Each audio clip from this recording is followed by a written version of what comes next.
Hey guys, Brandon Lewis here. We've got stories about a Tennessee bill that authorizes death penalties for rapists. We've got a state rep talking about potential legal immigration bills along with voice votes.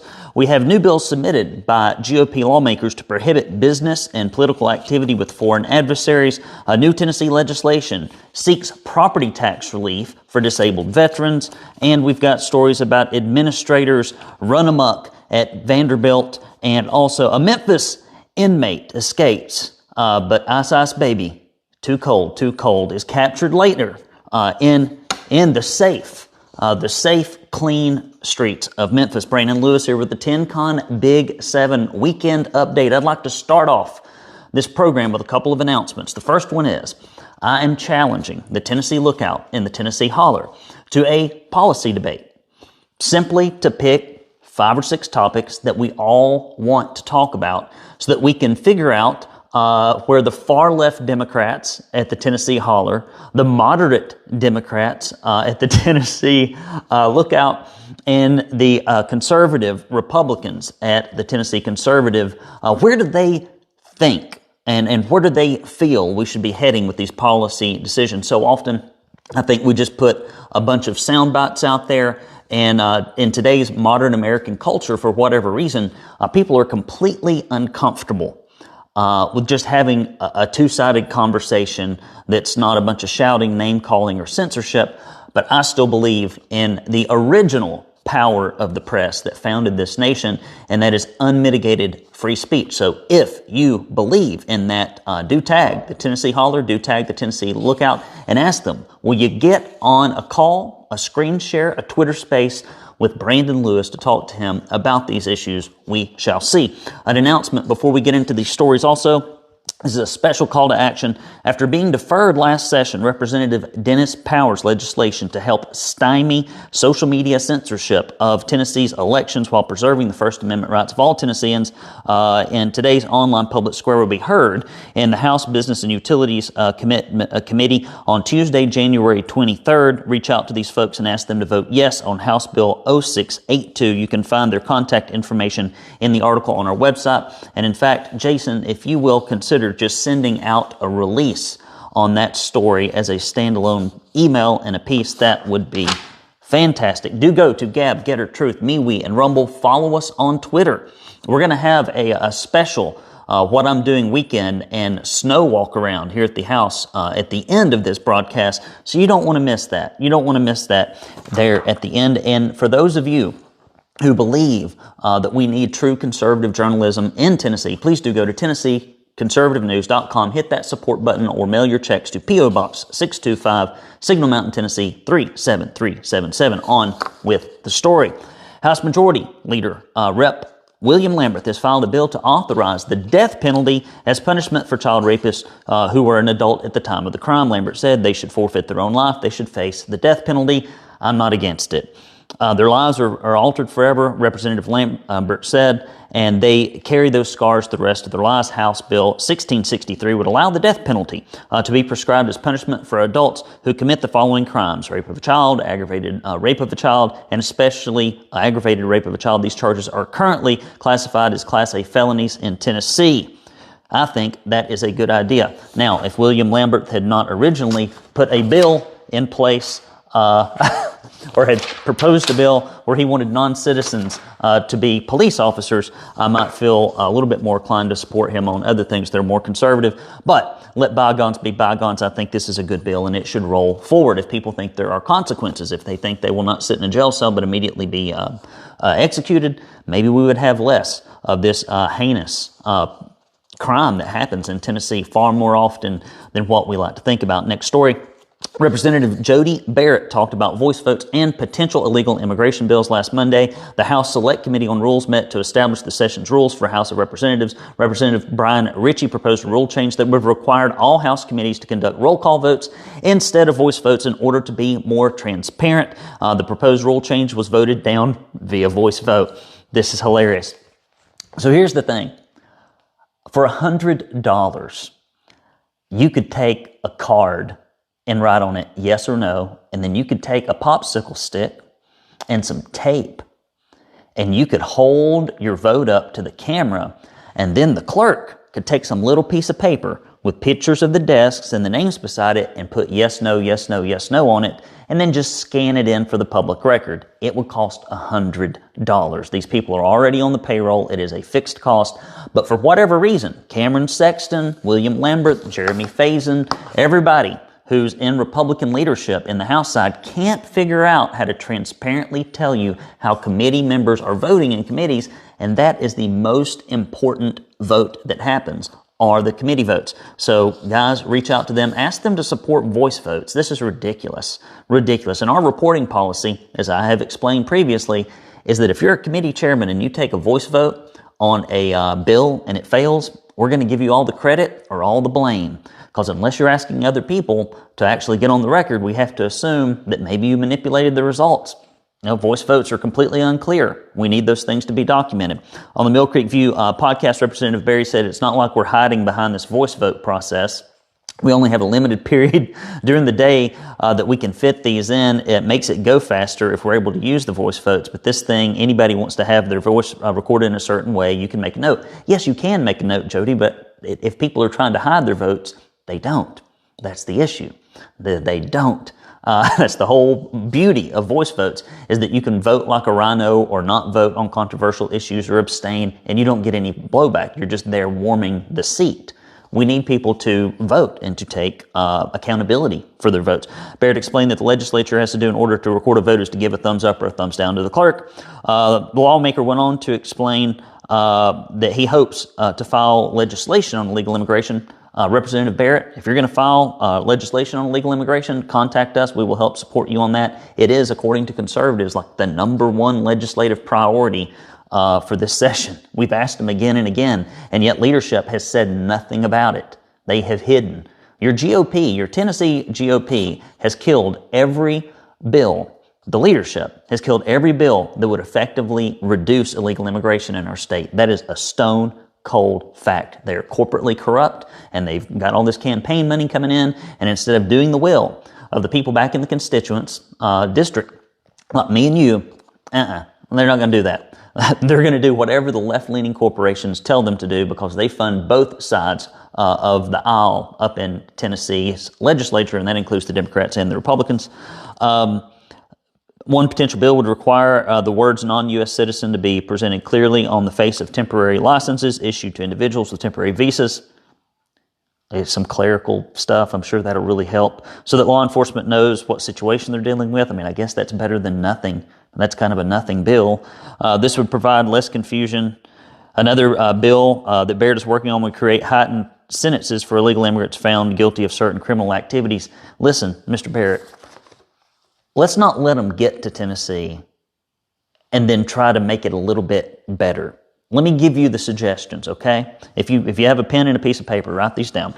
Number one, what draws people to Tennessee? Number one, we've got to ban the mass transportation of illegal immigrants by private companies into our state. That bill was brought before the Republican committees and killed, okay? That was killed. We need to turn off the taxpayer funding of illegal immigrants in Tennessee. Right now, I think it's costing us $640 million a year, over half a billion, just in education. I think it's almost up to $1 billion when you count in all the other social services that we provide. That's number two, Mr. Barrett. Number three, this is the big three. We need to make sure that all welfare benefits and other things that are funded by Tennessee taxpayers cannot be received by people who break our law from another country that come over here and want to live on the dole. And then finally, we need to increase the E-Verify requirements for all employment. So if you really want to make a difference, if anybody up there wants to make a difference, I have just given you the game plan. But that would require making the Chamber of Commerce and the Tennessee Business Roundtable probably very angry. So I doubt you will see Republican leadership advocating for any of those actual solutions in this session, but I would love to be pleasantly surprised in the opposite direction. Guys, listen, you need to go wherever you get your podcast and look for Mill Creek View, Tennessee. Mill Creek View, Tennessee. Our buddy Steve Abramowitz recently interviewed, as we mentioned, Jody Barrett and Senators Jack Johnson and Mark Pody, who offered some insight into the goings on in this Capitol session toward the end of last year. Tennessee interviewed the Tennessee Conservatives reporter Adelia Kirchner and Kelly Jackson. So be sure to check those out as well. Those are two ladies that do phenomenal work for us here at our publication. We are so lucky to have us. We are not a corporately funded media outlet. We are like this grassroots funded collection of conservatives scattered all over Tennessee. We are a loose confederacy of conservatives. Headline: Brandon Lewis calls for reinstatement of Confederacy and conservatism. I'm just giving the Holler and the Lookout and all the trolls a headline if you want to run with that. That's not what I'm saying. The English language is still intact, right? You can try to hang it somewhere else, but that's fine. And so check out the Mill Creek View Tennessee podcast today and look that up anywhere you get on Apple, iTunes, Spotify, etc. Mill Creek View Tennessee. My friend Steve Abramowitz doing good work, doing the work that I can't get to in many cases. Thank you so much. Next story: new bills submitted by Tennessee GOP lawmakers to prohibit business political activity with foreign adversaries. Two new bills have been filed for the 2024 General Assembly by Representative John Reagan that all but prohibit the ability of certain foreign entities to do business in or with the state of Tennessee. Additionally, foreign agents from certain countries will be required to register with the Attorney General's office if they have entered to the U.S. with intentions to act on behalf of those countries in a way that would fully disclose all the activities that are taking place in the state. House Bill 1841 would essentially prohibit foreign adversaries to do directly business with the state. Further, it requires any business that does not attempt to submit a bid for contract with a case disclose any previous activities that may have been engaged with. Another bill, House Bill 1840, appears to establish a requirement that any and all persons from a, quote, country of concern to reveal themselves and register with the Attorney General's office and report all their intended activities, etc. for full transparency. This law is retroactive starting in 2014 through this year and would require anyone who has visited the state of Tennessee in such a capacity to be known. I think that's a good idea. We don't need, as my friend and I, Steve, talked about the other day, we don't need the Chinese Communist Party and the folks that are in that country that have somehow, in that oppressive regime, able to accumulate enough wealth by stealing it from those poor people in that country that are oppressed because they're worried that the Chinese Communist Party's banking system will implode and they want to put their money over here and control what's going on here. We don't need the negative killing influences of communist China and other adversaries like that to be active in Tennessee, so I support these bills. Next story. New Tennessee legislation seeks to provide property tax relief for unemployable veterans, with many veterans across the country struggling to find affordable housing and dealing with various disabilities. Senator Rusty Crowe, a veteran himself, has introduced a bill designed to assist disabled veterans in Tennessee. Senate Bill 1725 expands eligibility for property tax relief to a veteran who acquires a service-connected disability, and that is determined by the United States Department of Veterans Affairs to be permanent due to a total individual unemployability. The most recent data shows there are over 423,000 veterans in Tennessee. That is equal to approximately 8% of the adult population in the state. I did not know this. More than 267,000 homes in Tennessee are owned by veterans, and more than 28% of those who have served in the military have some sort of disability related to their military service. You know, you're in the military. You break things and kill people. That is the job of the military. And so it stands to reason if we're going to put people in harm's way, we ought to take care of them. This bill, if passed, would provide property tax relief for those veterans who have served our country and are now unable to be employed, etc. Representative Jay Reedy is sponsoring the companion bill, and that is 1813 in the House. Next story. Nashville Democrat introduces Tennessee's own Kevorkian bill. Now, when I think about all the things we really need in Tennessee, of the utmost important, I think a suicide bill, assisted suicide bills, like that's got to be right at the tippy top, right? One Democrat legislator wants to make physician-assisted suicide an option for Tennessee residents, calling it death in a, quote, humane and dignified manner. I'll tell you what, Democrats love to kill folks, whether it's at the end. You know, you've got another 10 years or whatever. Let's kill them at the end, and we can kill them at the beginning. We can even kill them before they get here. The culture of life is very dead over at the left. It is a weird phenomenon. State Representative Bob Freeman filed House Bill 1710 to give terminally ill individuals access to drugs that could be used to end their lives. The bill states that an attending physician and consulting physician must find an individual to be suffering from a terminal disease and that an individual has voluntarily expressed the wish to die in order to request medication to end their life. The bill states the illness must be one for which there's no cure, that cannot be reversed. How many people have gone into the hospital that were going to, quote, die? Okay, come see old so-and-so. This is your last chance. Say your goodbyes. 20 years later, they're up and kicking. I'm sorry. Medical doctors very often, very often, because it is one of the youngest sciences, it is one of the most prone to error. We saw that during COVID. We got all kinds of great advice from people in the medical establishment about what we should do and what we should. Masks work. Vaccines stop transmission. Hey, it won't hurt the kids if they sit at home all day and are taught through a screen. That's not going to make any difference. You have to stand 6 feet apart. All kinds of goofy things, right, that had no impact. Lockdowns work. We were told all this by medical professionals, right? And so I'm just saying, I'm submitting to you that often medical professionals get it wrong. And I think this is a slippery slope. Life expectancy for the individual cannot be more than 6 months. How in the hell do you determine this? Additionally, it requires there to be 2 people to witness the request for medication, one of which cannot be the attending physician, a relative, or anyone who would have part in that person's estate. That makes sense. While Tennessee does offer hospice and palliative care for those who suffer from terminal illnesses, Freeman says it's not enough. There are currently 12 states that already allow individuals to choose physician-assisted suicide, and another 14 are considering it. Good grief. Next story. The story is this, guys, if you ever wonder why there aren't more conservative media outlets, it's because conservatives who consume free content don't pitch in. All the corporately funded media, all over the fruited plain of Tennessee, they get gobs of money so that they can send out Democrat reporters like Phil Williams and everybody else to advocate for their causes. Okay, when you work for a corporately funded media outlet, you must toe the corporate line or you will be fired and dismissed. And so if you want to get the truth, you have to fund it. You have to fund it as a grassroots individual. And luckily, in 2023, we saw a huge increase in our giving, and it has allowed us and will allow us to do things that we have not been able to do in the past.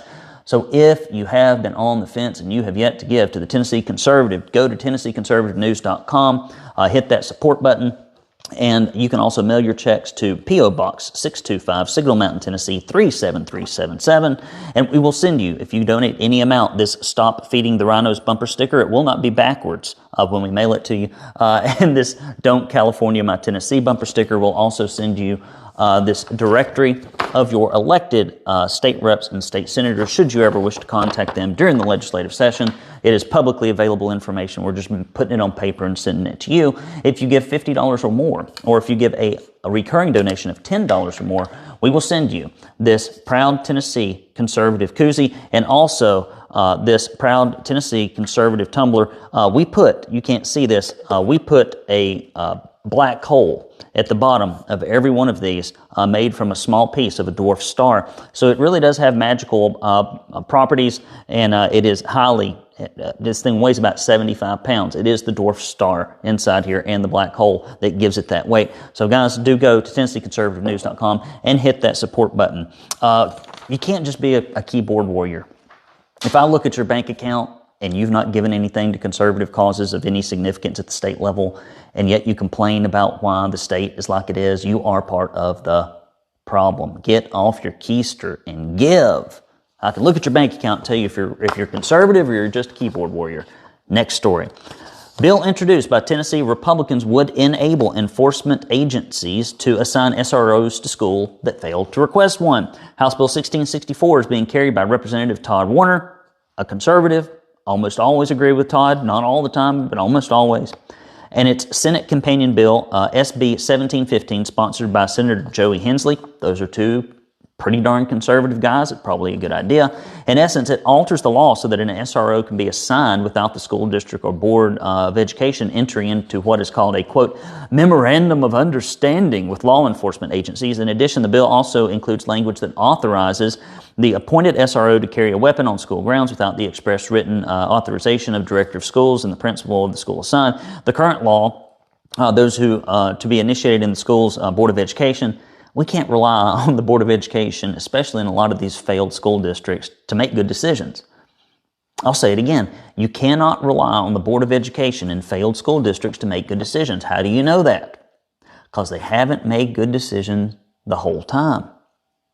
If you want to know what's going to happen in the future with somebody's leadership track record, it often helps to look at the past and the current situation.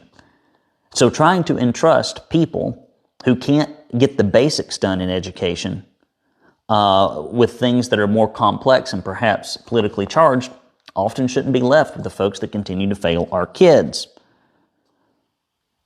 The absence of SROs in schools has been an issue this past year, specifically with Tennessee's second largest school district, Metro Nashville Public Schools, who pushed back against SRO placement, especially in elementary schools. Why? Especially in elementary schools? What do you think, school shooters are just like, I don't want to kill the little ones, I want to kill the big ones? What idiocy is this? It's illogical. Metro Nashville Public Schools and Metro Nashville left millions of dollars on the table that had been earmarked for school safety through Governor Bill Lee's special initiative. If it meant having to agree to assign officers within elementary schools, then they didn't want the funds, and neither did the Metro Nashville Police Department. Representative Warner said, quote, the primary purpose of this bill is one thing, and that is to protect our most vulnerable and precious assets, that's our children. Anyone who works with children and doesn't support this bill should be asked to step down from their position. Strong language. I agree. Here we go. More education news in Tennessee. Vanderbilt has one administrator for every 2 students. DEI commitment includes a recent $17 million faculty initiative identity centers. I wonder what those are, and more. During the 2021-2022 academic year, the private Nashville University employed 3,516 full-time administrators and support staff. Professor Glenn Reynolds, who teaches law at the University of Tennessee, said, quote, no school should have that many administrators since universities are nonprofits. They don't pay dividends to shareholders. Instead, they tend to plow profits into staff and buildings. The bloated staff has been a major cause of skyrocketing tuition and student debt. Let me explain something to you about educational institutions, especially if you are a liberal. They need not be, and it's best when they're not, bloated bureaucracies. I run an educational institution for a living. I run an academy for a living. We've got 120, 130 students, and we've got one, and this has recently changed, we've got 1, 2, 3, 4 full-time staff people. That's it. That's all we got. We got a few vendors. Our school over here got about 10, 12 kids in a class, some of them 8 or 9, one teacher. We got one principal and a couple ladies that help out in the office, and that runs grades kindergarten through 5th. In fact, the smaller the school is and the more, the shorter the organizational chart, the more likely you are to actually get good results. Justin Owen, the president and CEO of the Beacon Center, said, quote, there's an ongoing trend to spend more on administrators and less on teaching students. Colleges shouldn't be wasting money on highly paid administrators and jobs that have nothing to do with whether a student can get a good education or a job upon graduating. Additionally, the university launched a $17 million faculty DEI initiative, which includes an Office of Lesbian, Gay, Bisexual, Transgender, Queer, and Intersex Life, which added even more staff positions. Identity centers. Is that like where we can go, like people can self-segregate? I guess. I don't get it. So Democrats founded the Ku Klux Klan. They were against integration. Today they act like it was the Republicans' fault. History proves it completely opposite. They were the ones that really wanted to see race everywhere. It's in the DNA of the Democrat Party. Now, it is so funny to see people that are leftist progressives advocating for racism directed at different classifications of people. and then directing students into segregated environments. We are going backwards. We are going backwards, and we are losing our moral underpinning as we go. Memphis inmate escapes custody but turns himself back in after freezing temps. A Memphis man accused of child rape is now facing additional charges after escaping from the police, only to turn himself in less an hour later. 20-year-old DeMarcus Davis was arrested on 2 counts of rape of a child, which, if the other bill passes and he is convicted, then he will not have to worry about escaping anymore. On Sunday evening, Memphis police say they were not notified until around 10 p.m. that Davis had escaped from another agency.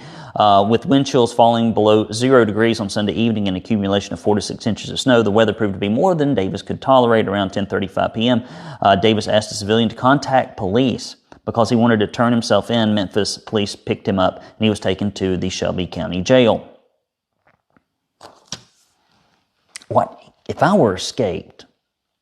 I don't think I would ask a civilian to call the police. I might try to find how to get somewhere warm and lay low for a little while, but I don't know that would have been my first course of action. But obviously this man is deranged. So looking for logic in deranged people is often a fool's errand, or so I have discovered.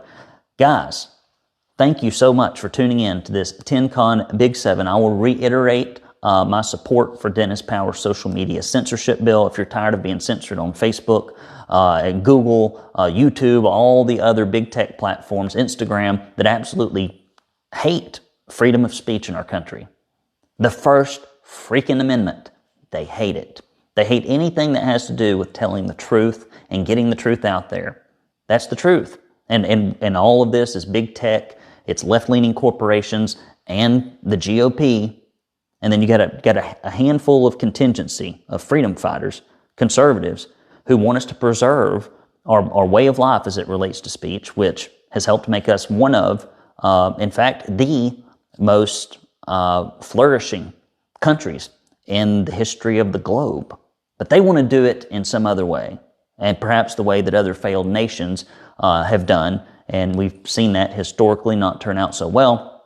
But most folks don't care about history, nor are they interested in learning about it. Guys, so what's going on at the Lewis household this weekend? We're going to do a little walk around here. Let's see if I can do this without just completely losing everybody.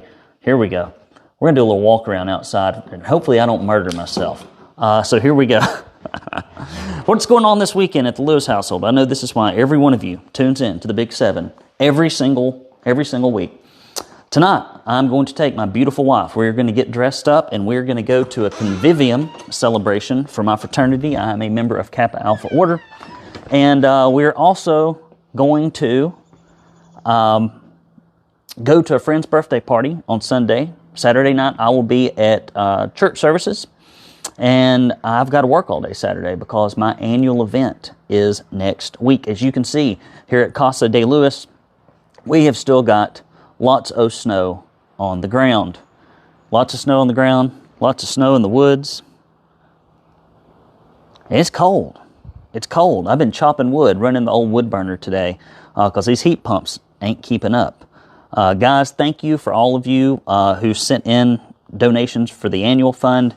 It is quite amazing, in my personal opinion, that we have finally got to a self-sustaining point here at the Tennessee Conservative News, and it's all because of you. I thank you from the bottom of my heart. Guys, pay attention to our e-newsletter. If you haven't subscribed, go to TennesseeConservativeNews.com. We will send you exactly what's happening in your state government from a conservative perspective, and we'll tell you the truth. You can't give us some money and we run some campaign ads and then we run a bunch of puff pieces for you. That's not how it works over here. It works like that in some of the other Republican publications in our state, but it doesn't work like that here at the Tennessee Conservative.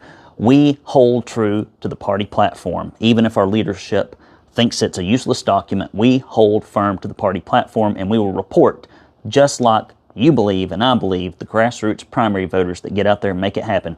Guys, love you, mean it, take care. This is Brandon Lewis here with the 10Con Big 7. I'll see you next week. Bye-bye.